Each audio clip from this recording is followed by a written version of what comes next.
Welcome to the Wolfchase Toyota Insider of the Memphis Tiger Network. I'm Jeff Brightwell alongside April Jauregui, volleyball coach at the University of Memphis. And Coach, finished up another road tournament. You're finally going to get back at home this weekend, but let's talk about the weekend in Toledo. Picked up a win at that tournament.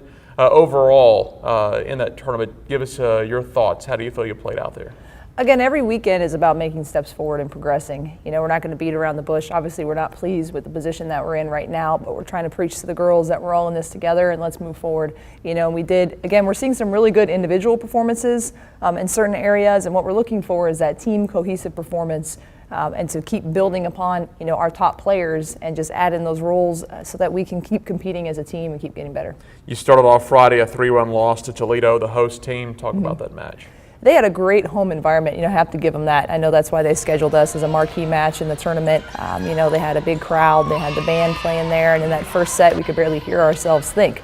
And then we came out in set two, and we were playing phenomenal and really battling and getting after it. And we definitely had our chances. You know, it was close. It was back and forth. It was basically whoever had the strongest serve was really leading in that match, and I definitely think we had our chances there, but it was definitely a step forward in the right direction. You came back Saturday, you got a split, you beat Florida Gulf Coast 3-0, you lost 3-0 to Illinois State on day two. Yeah, I mean, it was nice to get that win in the morning. You know, Florida Gulf Coast is picked to finish second in their conference, you know, and they're a solid team, so it was nice to pick up a win and, you know, get that under our belts. And Illinois State is a fantastic team. You know, they beat University of Miami earlier this year, who's in the top 25. And so, yeah, there were some challenges there, but again, we have our moments. It's just about taking those moments, and we have to figure out a way to put it into an entire match. You mentioned some players having some good individual performances. Altrese Hawkins, all tournament, surpasses 1,500 kills. That puts her in the top 5.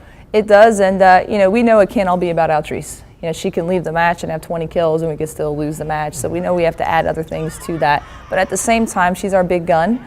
And it's her last season, and we want to give her the ball. You know, if she's scoring and other teams can't stop her, then we're going to keep putting balls out there. And, you know, I know she's going to be tired, but I'm like, you got 3 more months to go and just keep plugging away. But congratulations to her surpassing 1,500 kills, and she's on mark to actually break the kill record this year. Not that that's a goal of ours, but, you know, if it happens naturally, then that would be great. Coach, before we talk about this weekend, you mentioned earlier still trying to find that cohesiveness. How close do you think this team is now to maybe turning that corner? I think we're close. You know, sometimes when you get your back against the wall, you have no choice but to go forward. You know, you're not going to go further back. So, you know, that's part of life. You're going to have adversity. You're going to have hard times. You know, you're going to have ups and you're going to have downs, but it's how you come together as a unit. And the thing that we're preaching to the girls is we all have to be in it together, 100%. Everyone that's part of the program, if we want to take steps forward in the right direction. If there's any dissension in that, then we know we're going to struggle. But I know the girls are excited to come back home this weekend. I mean, they're frustrated too. Nobody wants to be in this spot. They're fighters. You know, we came out and we had a good practice yesterday. We have 4 matches this weekend, and, you know, I expect us to come out and battle and do well. Good thing about volleyball, it's one of those sports where you do play a lot of games. And Right. those types of sports, you can only practice so much, you need that game experience. So you've got some matches now under your belt. Yeah, and then, I mean, there's the fatigue factor. So we know we need to have a lot of things we need to work on, but at the same time, we can't run the risk of overtraining. You know, we've had some bumps and bruises and some injuries. One of our middles has been out since the first tournament.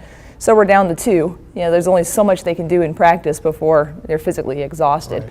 Right. But we're making strides. You know, we're getting in the gym. We have 4 days of practice this week, and you know, I tell the girls every day, like, we're giving 100% to you guys as a staff. We expect that same in return, and the results will come. We're making progress. It's just hard to see when you don't get that W.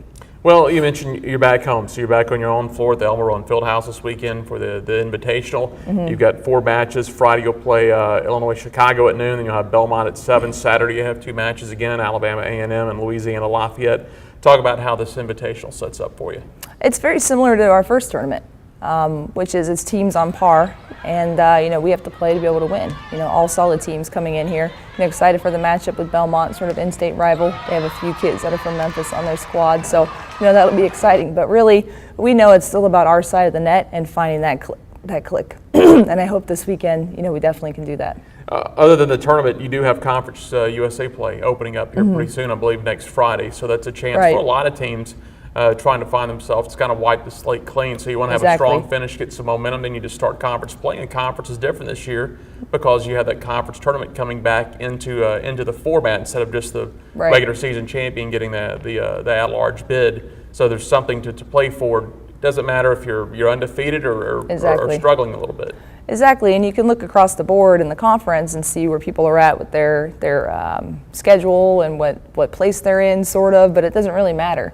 You know, there's teams that are going to do really well in the conference that their records don't indicate that now, and that could be who they're playing against. And maybe teams that you're like, wow, they're 6-2 at this point in the year, but when conference starts, it's a brand new playing field, and that's what we're telling the girls too. We keep moving forward in that direction, and we keep moving forward every single match, and when we get to that first conference match, it's a brand new game. Granted, we don't play anyone easy.